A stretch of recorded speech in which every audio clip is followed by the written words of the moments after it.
Merci, nos chers amis, partout là où vous êtes. Nous voulons un peu pendant 10 minutes prendre quelques éclaircissements concernant la vie des riches chez Oase. Voilà, nous sommes là avec Apôtre Capella Viamba. Salut Apôtre Capella. Salut, comment ça va? Oui, ça va bien par la grâce de Dieu. Apôtre, nous voulons savoir quelle était la réalité des riches avant de rencontrer avec Boaz. Pourquoi il devait toujours passer chez Naomi? Bon, Ruth, premièrement, Naomi représentait comme guide, conducteur, parce que c'est Naomi qui avait les secrets, qui comme le Saint-Esprit, la Bible dit que c'est le Saint-Esprit qui sonne les profondeurs et la grandeur de Dieu. Donc, même Naomi représentait comme, il représente comme un guide, donc type de chercheur Saint-Esprit, pour conduire Ruth à avoir atteindre son repos. Et en réalité, qu'est présenté Ruth aujourd'hui pour les bien-aimés qui sont en train de nous suivre? Donc, Ruth, il y a beaucoup d'édifications qu'on peut représenter Ruth, mais parce que Ruth, elle représente les 5 sages femmes qui ont bien préservé leur huile. Parce que vous connaissez l'histoire des diverges. Donc, Ruth, il représente les 5 qui étaient vraiment sages parce qu'ils ont préservé l'huile qui représente le Saint-Esprit. Donc, qui était bien préparé. Bien préparé. Et Ruth avait découvert les secrets cachés en Naomi que Orpa n'a pas découvert. Donc, même nous les chrétiens, pour mieux servir Dieu, il faut connaître bien Jésus-Christ. Aujourd'hui, les chrétiens ont des problèmes parce qu'ils n'ont pas découvert les mystères de Christ. C'est pour cela qu'ils ont des problèmes pour vivre. Donc, Ruth suivait Naomi avec certitude parce qu'elle a découvert la grandeur, les dimensions de bénédiction qui se trouvaient en Naomi. Et par rapport aujourd'hui, comme vous avez dit que Ruth se présente aussi les gens qui sont en train de servir Dieu, mais il faut avec toute uniqueur, sincérité. Et par rapport aux gens qui servent Dieu aujourd'hui, avec des rancunes. C'est pour cela que Naomi a changé les choses. Donc, nous savons que le problème de laver, ce n'est pas le problème de recommander une femme d'aller laver. Parce que Ruth, Naomi savait que Ruth, avant d'aller travailler au champ de Boaz, elle lavait. Mais ce jour-là, elle a insisté, lave-toi. Donc, il a lavé et lavé. Donc, premièrement, elle devait être propre. Propre. Donc, le principe de servir Dieu aujourd'hui, les gens ne prennent pas soin d'être propres. Donc, l'évangile, ce n'est pas seulement être appelé docteur, pasteur, bishop, ce qui fait la force d'être prédicateur. Tu dois être propre. Propre par rapport à quoi? On ne prêche pas seulement la Bible, les versets qu'on lit. Vraie prédication, c'est notre propre vie. C'est notre propre vie. Un vrai prédicateur, quand tu parles ne fais pas l'impudicité, ne pêche plus. Toi-même, tu dois être modèle. Aujourd'hui, nous voyons les gens qui prêchent et ils ne font pas ce qu'ils prêchent. Ils ne sont pas propres. Naomi a dit, lave-toi. Tu dois d'abord être toi-même la prédication de ce que tu veux prêcher. C'est pour cela, Ruth, elle devait se laver. Donc, nous devons se laver. Se laver, veiller sur notre témoin. La Bible dit que nous sommes environnés d'une si grande nuée de témoins. Donc les étoiles, nuées de témoins, représentent comme des témoins. Donc, notre vie doit être modèle. Donc Naomi savait que celui-là qui va se présenter devant Boaz, elle doit se préparer à conséquence. Parce que l'évangile, c'est la vie des gagnants-gagnants. Ne croyez pas seulement que toi qui as besoin de bénéficier des miracles et des mariages. Jésus aussi cherche à bénéficier quelque chose parce que l'évangile c'est réciproque. Dieu cherche tes intérêts à toi. Parmi ces intérêts, la sanctification, la crainte de Dieu, ce sont aussi les intérêts de Dieu que tu dois avoir. La vie chrétienne, c'est la vie des gagnants-gagnants. Tu dois présenter quelque chose. Donc la propriété, les habits faisaient la force des rites pour atteindre Boaz. Vraiment, merci apôtre. Nous avons compris que Ruth devait se laver, se préparer.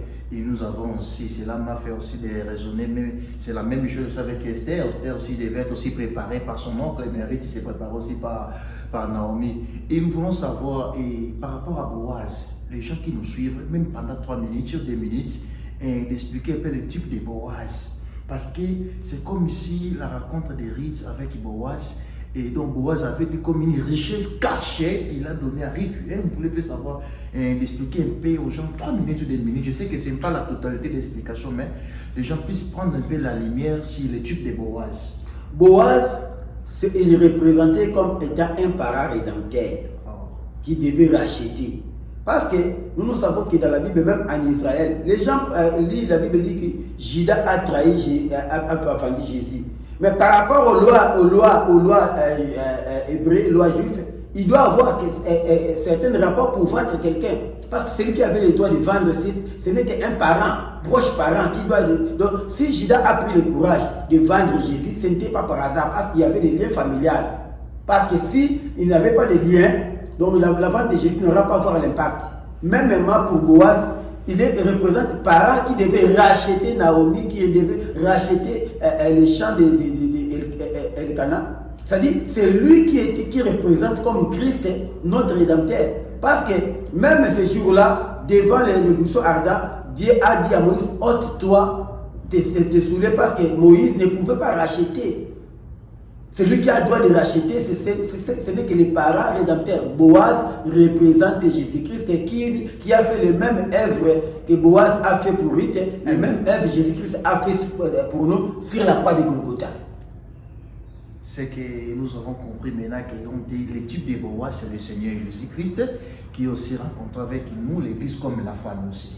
Oui, nous sommes l'Église, nous sommes des rites, nous sommes les fiancés qui vont devenir un jour épouses. À l'étape que nous sommes dans parce que nous sommes encore dans l'étape de fiançailles. On n'est pas encore devenu épouse du Christ. Mais il y aura un cas qui sera... Pendant le temps que de la fiançailles que l'Église nous sommes en train de passer, nous pouvons aussi peut-être passer dans l'église, non? Oui, c'est ça les bases. Les bases de la vie chrétienne. Premièrement, on appelle Dieu les potiers, non? Ah oui. Comme étant les potiers, les temps là que nous sommes tentés, comme des argiles, d'être formés, c'est le moment du brisement. Ah, ok. Et maintenant, les problèmes de brisement, les enseignements de brisement ne sont pas prêchés à l'église. Les gens viennent seulement que Bakangayo, Balokayo, on t'a sorcellerie, on t'y est bloqué. Mais bien aimé, dans les brisements, il y a certaines choses qui vont t'arriver, tu peux penser que c'est la sorcellerie. Ce n'est pas la sorcellerie. Dieu est en train de te tailler. Tu peux perdre de l'argent, tu peux perdre les mariages. Pour te tailler, tu peux perdre même les fonctions du travail. Tu peux perdre beaucoup de choses parce que Dieu va te donner ta forme. Les filles de Jéthro ont vu Moïse. Ils ont dit qu'un Égyptien nous a sauvés, mais Moïse n'était pas Égyptien. C'était le travail maintenant pour devenir, que Moïse puisse retourner hébreu.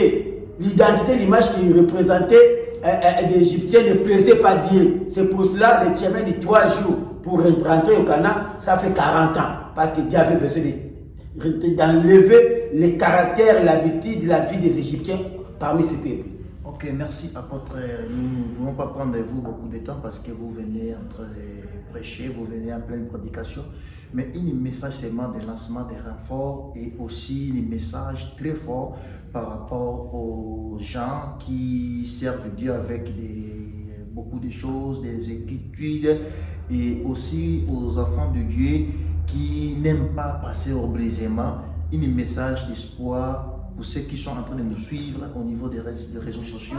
Je sais que ça sera une bénédiction, une réconfortation, encore une force pour ceux qui ont perdu l'espoir de vivre encore ou de persévérer dans la vie chrétienne. Moi, je vais seulement vous dire que l'évangile, ce n'est pas l'évangile des continents, parce qu'ici en Amérique, même les fumeurs de chambre ont la chance d'avoir l'argent. L'argent n'a rien à voir avec les prédications. L'argent a à voir avec l'économie du pays.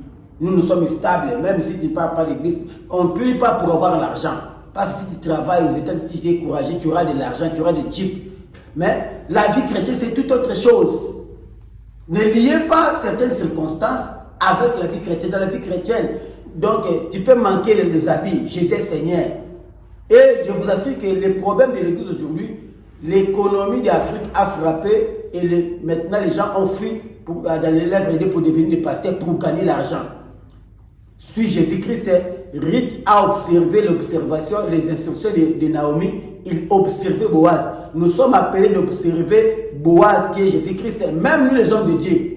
Tu dois d'abord commencer à apprécier ta vie, ta propre vie. Parce que nous communiquons, ce n'est pas ce que nous disons, Mais la vie que nous portons, c'est très important pour communiquer à l'église. Crains Dieu, Dieu est capable de détailler, sois flexible au pays. À tous les moments, tu verras la gloire de Dieu. Merci nos chers amis partout où vous êtes, que Dieu vous bénisse. C'était seulement 15 minutes d'exhortation, 15 minutes d'être encore dans la présence du Seigneur. Je remercie encore beaucoup plus mon frère Créancé Loussala qui nous a aidé vraiment beaucoup à la caméra. Que Dieu nous bénisse, nous raconterons à la prochaine édition. Ciao, ciao.